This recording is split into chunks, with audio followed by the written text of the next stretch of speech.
बात कर रहे हैं, नहीं हमें ये नहीं पढ़ना है, हमें इस चार्ज को स्टडी करना है और इस चार्ज को रेस्ट अवस्था में लेके पढ़ना है, यानी इलेक्ट्रोस्टैटिक्स को पढ़ना है, चार्ज का रेस्ट अवस्था को। अभी समझ में आया ये चार्ज क्या है? चार्ज यानी कि कहीं से इलेक्ट्रॉन का जाना या इलेक्ट्रॉन्स का आना, ठीक है। जैसे NaCl का एग्जाम्पल ले सकते हो। NaCl तुम लोग केमिस्ट्री में पढ़े होगे, जो साधारण नमक होती है, ठीक है। इसमें दो कंपोनेंट्स होता है, एक सोडियम और एक क्लोरीन। तो Na+ हम लोग लिखते हैं और Cl- लिखते हैं। क्यों Na+ लिखते हैं? क्योंकि सोडियम का जो है होता है एटॉमिक नंबर 11, यानी कि 281। अगर उसका इलेक्ट्रॉनिक कन्फिगुरेशन देखते हैं 281, और क्लोरीन का अगर देखते हैं 17, यानी कि 287। दोनों अपना ऑक्टेट पूरा करना चाहेगा, तो इसके पास एक ज़्यादा है, ऑक्टेट के अलावा एक ज़्यादा है, तो ये यहाँ पे उसको क्लोरीन को एक दे देगा। क्लोरीन एक ले लेगा कहाँ से? सोडियम से।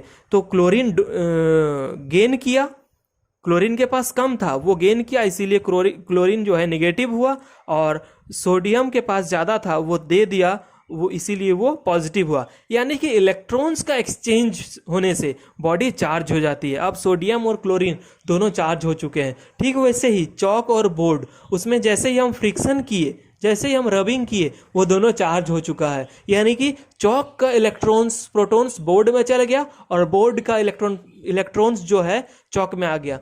क्या प्रोटॉन्स चार्ज होने में भाग लेती है? नहीं, हम ये कह सकते हैं नेग्लिजिबली वो भाग लेता है। क्यों? क्योंकि प्रोटॉन कहाँ रहता है? न्यूक्लियस के अंदर में। न्यूक्लियस के अंदर यहाँ प्रोटॉन और एंड न्यूट्रॉन रहती है, और इलेक्ट्रॉन कहाँ रहता है? यहाँ। तो इलेक्ट्रॉन का ट्रांसफर करना कहीं भी, कोई भी दो एटम्स के बीच में इलेक्ट्रॉन्स का ट्रांसफर करना ज़्यादा आसान है प्रोटॉन्स के अपेक्षा। तो इसीलिए हम बोलेंगे कि यहाँ इलेक्ट्रॉन्स का एक्सचेंज हुआ। इलेक्ट्रॉन्स का एक्सचेंज होने के बाद बॉडी चार्ज हो गई, और उसी चार्ज का रेस्ट अवस्था को बोलेंगे इलेक्ट्रोस्टैटिक्स। तो इस चार्ज को अगर हम डिफाइन करेंगे, तो चार्ज को हम कैसे डिफाइन कर सकते हैं? तो सबसे पहले इन दोनों में से जो कंक्लूजन हमें निकल के आ रही है कि मास और चार्ज जो है, ये both are inherent characteristics of matter. Matter के पास ऑलरेडी है, मास तो ऑलरेडी था, और चार्ज हम डेवलप कर लिए, यानी वो मैटर के पास है, इनहेरेंट कैरेक्टरिस्टिक्स है। तो मास को पहले स्टडी कर चुके हैं, अभी चार्ज का रेस्ट अवस्था को स्टडी करना है। सबसे पहले चार्ज का डेफिनेशन अगर देखेंगे, तो चार्ज क्या है?